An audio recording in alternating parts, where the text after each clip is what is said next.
Bismillahirrahmanirrahim. Assalamualaikum warahmatullahi wabarakatuh. Perkenalkan, saya Nur Asisa, salah satu mahasiswa Pascasarjana Pendidikan Bahasa Indonesia Universitas Muhammadiyah Sidenrepang. Pada kesempatan kali ini saya akan menjelaskan tentang pengertian dan ruang lingkup bahan ajar yang merupakan salah satu mata kuliah dari pengembangan bahan ajar oleh dosen Bapak Dr. Sam Hermansyah MPD. Yang pertama adalah pengertian bahan ajar. Bahan ajar adalah seperangkat materi yang disusun secara sistematis, baik tertulis maupun tidak, sehingga tercipta lingkungan atau suasana yang memungkinkan siswa untuk belajar.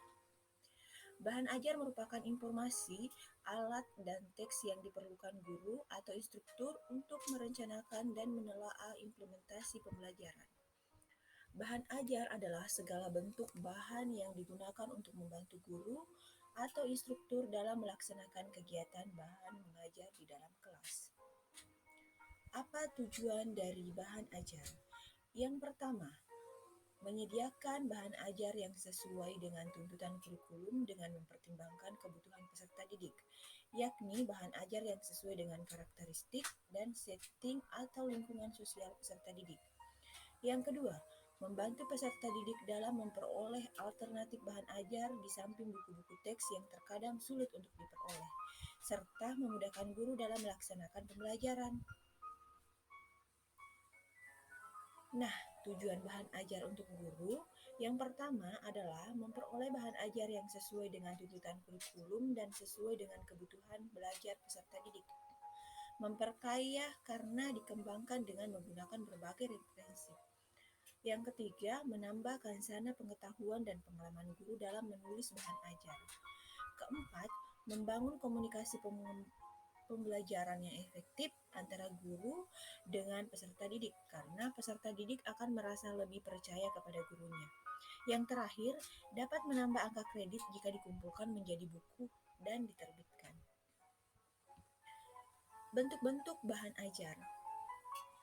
Yang pertama adalah bahan ajar cetak, seperti handout, buku, modul, lembar kerja, brosur, dan lain sebagainya.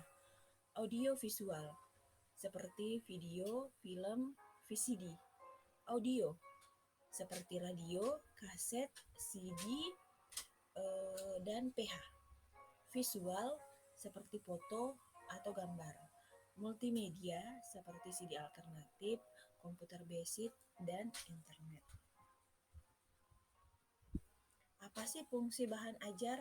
Nah, menurut Furqan pada tahun 2009, yang pertama fungsi bahan ajar itu adalah pedoman bagi guru yang akan mengarahkan semua aktivitasnya dalam proses pembelajaran. Selanjutnya, pedoman bagi siswa yang akan mengarahkan semua aktivitasnya dalam pembelajaran. Dan yang ketiga, alat evaluasi pencapaian penguasaan hasil pembelajaran. Nah, sekarang kita ke ruang lingkup bahan ajar. Menurut Hamdani dalam Krisnamasari tahun 2014, ruang lingkup bahan ajar yang pertama adalah judul, mata pelajaran, standar kompetensi, kompetensi dasar, dan indikator. Yang kedua adalah petunjuk belajar. Yang ketiga adalah kompetensi yang akan dicapai. Yang keempat, konten atau isi materi dari pembelajaran tersebut. Yang kelima, informasi pendukung atau sumber berita yang lain yang mendukung terhadap materi pembelajaran. Ruang lingkup selanjutnya yang keenam adalah latihan-latihan. Yang ketujuh, petunjuk kerja dapat berupa lembar kerja atau LK.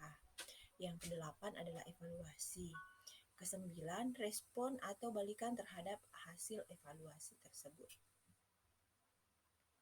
Dari pembahasan tadi dapat disimpulkan bahwa bahan ajar atau teaching material adalah semua bahan ajar yang digunakan untuk mendukung proses belajar. Tujuan diadakannya pengembangan bahan ajar yaitu mempersiapkan kegiatan pembelajaran dalam berbagai situasi supaya dapat berlangsung secara optimal. Nah, untuk dapat menyusun bahan ajar, perlu mempertimbangkan ruang lingkup bahan ajar, yaitu judul mata pelajaran, standar kompetensi, kompetensi dasar, dan indikator. Selanjutnya, petunjuk belajar, petunjuk untuk guru dan siswa. Selanjutnya, kompetensi yang akan dicapai. Kemudian, konten atau isi materi pembelajaran. Selanjutnya, informasi pendukung info, latihan-latihan, petunjuk kerja, dapat berupa lembar kerja. Dan selanjutnya adalah evaluasi, yang terakhir respon atau balikan terhadap hasil evaluasi. Demikian yang dapat saya paparkan tentang ruang lingkup dan pengertian dari bahan ajar. Terima kasih, semoga bermanfaat. Assalamualaikum warahmatullahi wabarakatuh.